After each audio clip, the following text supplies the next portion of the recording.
kick off this look, I am wearing mascara. And it's a long story, but just wait to apply your mascara. First, I'm going to go in with the Hangover RX and use this as my facial primer. It is winter time and I am dry.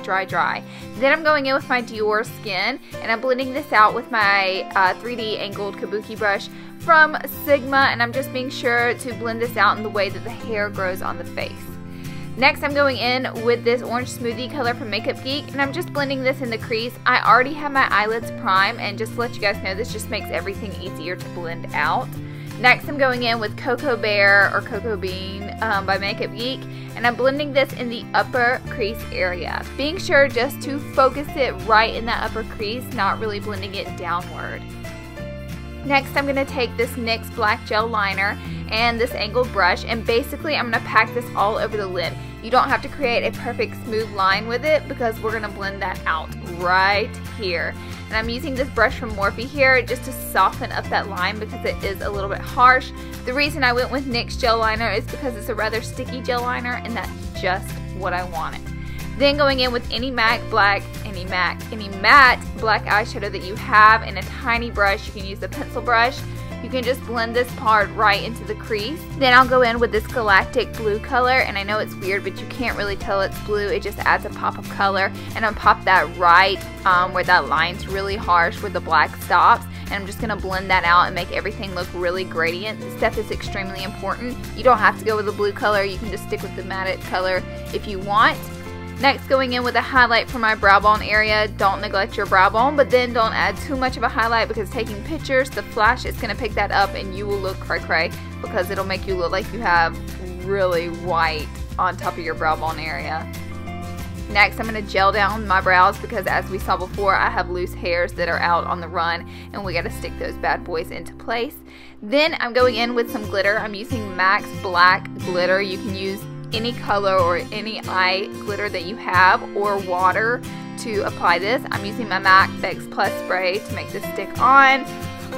But yeah, just taking this small synthetic brush. You're going to have fallout when applying glitter, so as you've noticed, I am not doing my concealer yet. I am brushing away all the fallout right now, and then I'm going to do my concealer using my Maybelline Age Rewind Concealer.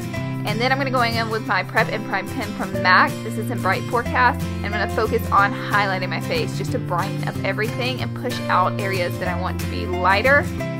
Then I'm going to contour with a cream contour because, you guys, this is a nighttime look, and so it's going to be heavier. And basically I show you in this video finally how I blend that out with my 3D kabuki brush.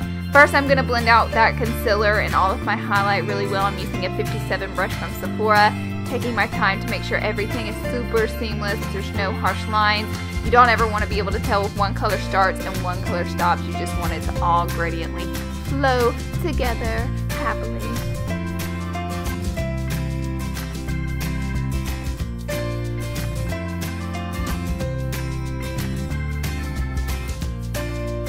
Now, going in with that 3D kabuki brush, I'm pushing the color upward into my skin. Yes, like that. So I'm going to work it back and forth, and basically I'm really kind of aggressively pushing that color upward, and then I bring it around the hairline area and buff it into my temples, being sure everything is just blended out. I'm in fast mode, but believe me, this does take a long time. Doing the nose area, it worked well for me with this big brush, but if you wanted to use a smaller brush, it might work a little bit better per se. And then you never want to put this much makeup on your face and not set it. So I'm using this Laura Mercier translucent setting powder. You can grab any translucent setting powder you have and push it into the skin and then buff away the excess. Going in with a little bit of extra drama, I'm going with this Physicians Formula bronzer just to deepen up that contour. You can completely skip this step. I know, I'm dramatic, but hey, it's New Year's Eve and it is the time to go cray-cray with your makeup. So now I'm going in with Warm Soul by MAC, this blush color, and then I'm going to do a super dramatic highlight. I'm going in with BB Illumination first from Gerard Cosmetics, blending that out just with my fingertips, and then on top of that I'm going to go in with Opal by Becca Cosmetics, and with the little brush here, I'm just going to sprinkle that right on top of that BB Illumination. This is going to give us that extra super duper glow, and there is no better time to rock this hardcore highlight than New Year's Eve night. Now we're going to focus on the lower lash line. I'm using that same NYX gel liner, and I'm buffing it into the lower lash line, being sure to get it really tight up close to the lashes. And then I'm going to go in with the Cocoa Bear color and I'm going to blend that out. This is going to warm up the lower lash line area, that way we don't look like a panda and everything's really soft. Next, I'm going to go in with just like the tiniest possible amount of that blue color, and I'm going to help blend out that black. And then I went back in with the Cocoa Bean color to warm it up once more. Now it is time to set everything. This helps lock and load all the colors, and it also enhances the highlight in the blush. I'm using Strip Down for my lip liner because we are going to do nude lips due to the fact that our eyes are super heavy, but I didn't want my lips to be completely blanked out. So going in with Strip Down to give it an ombre brownish nude effect. I'm loving this lip pencil, you guys. You gotta get your hands on it. As far as my nude, I do go in with Myth by MAC and I fill in the areas. Now as you can see, there's kind of harsh lines, so I do go back in with a synthetic brush and I just pull down and blend out all the colors. That way it looks really nice and soft on the lips. So lashes, we cannot forget our lashes, ladies. I'm going to add double up lashes. This is number 203 by Ardell Lashes, and a little bit of lash glue. You want to be sure to get that lash line as possibly as close to your real lashes as possible. That way it won't look cray and you won't be able to really tell that you're wearing fake lashes, although you are obviously wearing fake lashes. And we're going to load up on the mascara. Even though I already had mascara on, I'm basically just touching up my mascara now. But as for you who will not have mascara on yet, go ahead and load up those lashes with your favorite mascara. Now it is time for the hair. As for my hair, I'm going to show you how to do this sleek ponytail with a poof in the front.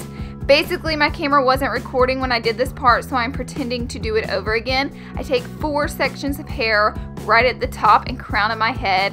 Hairspray, tease, hairsprays, tease.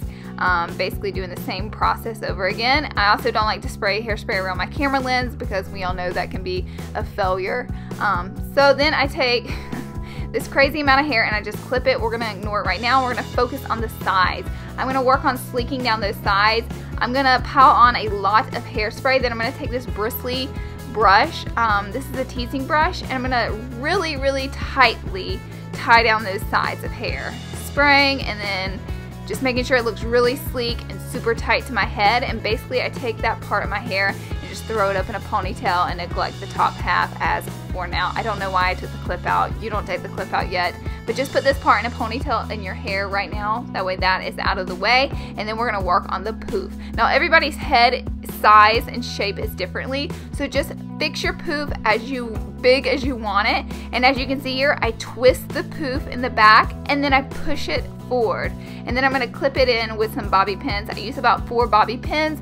Be sure to get bobby pins that are the color of your hair because you don't want them to be that obvious, because they are going to show some.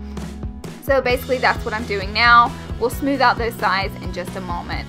So at this point you can take that leftover hair and wrap it around your rubber band. But as for me, because, oh, and here I'm fixing my poof a little bit because it got a little cray-cray looking.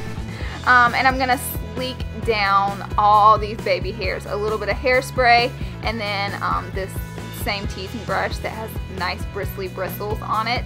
I have this ponytail. This is the Princess ponytail from Luxury for Princess. It is so glam, you guys, so of course I had to put it in my hair. I'll have it linked down below if you guys are interested in it. But you just clip the little piece in, and then it's Velcro. So this part Velcros to that part. I'm really good at explaining this, I know. And it gives you the extra piece to wrap around. So it's actually really easy to put into your hair. The lights make it look a little bit lighter than my natural hair color, but in sunlight it matches my natural hair color perfectly. So this is our final look. I really hope you guys enjoyed. Thank you for coming to my channel and watching, and I hope you have the best New Year's of all times. Thank you guys. I love you. Bye.